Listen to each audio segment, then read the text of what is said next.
L'implantation du vignoble est pour tout vigneron l'étape primordiale dans la réussite de son domaine. La plantation des vignes comprend plusieurs opérations successives. Le viticulteur doit bien choisir le lieu de plantation car l'orientation du terrain, l'ensoleillement, les précipitations, la température et la composition du sol ont beaucoup d'influence sur la croissance de la plante et sur la qualité du vin. Après, il laisse reposer le terrain pendant quelques années. Puis il aménage la parcelle, nivelle le terrain, prépare le sol avec de la fumure et les amendements nécessaires.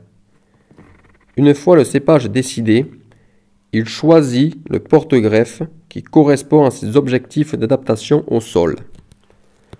Autre choix capital, la densité de plantation influe directement sur la qualité et la quantité des raisins. Une forte densité induit une forte concurrence entre les pieds de vigne. Cette compétition donne des grappes plus petites et une pellicule plus importante.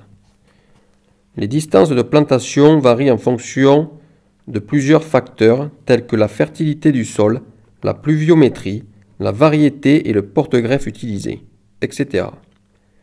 Un ordre de grandeur moyen de plantation est de 1 mètre entre pieds et de 2 mètres à 2,50 m entre les rangs. Or, la qualité du vin provient essentiellement des constituants de la pellicule, les tanins, les arômes. Les vignobles de qualité plantent généralement leurs vignes à haute densité. Cependant, en zone sèche, la faible densité laisse plus de place à chaque cep de vigne, donc plus d'eau. La plantation est généralement réalisée durant le mois de février ou mars, afin que la vigne s'enracine au mieux avant les chaleurs estivales. Peu gourmande, la vigne se plaît dans un sol sec, voire caillouteux, qui garde la chaleur en été. La vigne déteste l'eau stagnante à ses pieds. C'est pourquoi elle est souvent plantée en pente pour permettre à l'eau de s'évacuer rapidement. Après la plantation, rabattre la tige en ne gardant qu'un ou 2 yeux pour laisser le temps aux racines de s'installer. Ne pas oublier d'arroser si le temps est trop sec. Physiologie de la vigne. Comme chaque plante, la vigne suit chaque année un cycle végétatif précis en fonction des saisons. En voici les étapes principales. En hiver, de novembre à février, la vigne entre dans une période de repos hivernal. La sève ne circule plus dans la plante. C'est à cette saison que le viticulteur taille la vigne afin de supprimer les sarments et sélectionner les bourgeons qui donneront les pousses et les fruits de l'année suivante. Au printemps, en mars-avril, c'est le débourrement. Les bourgeons commencent à se développer.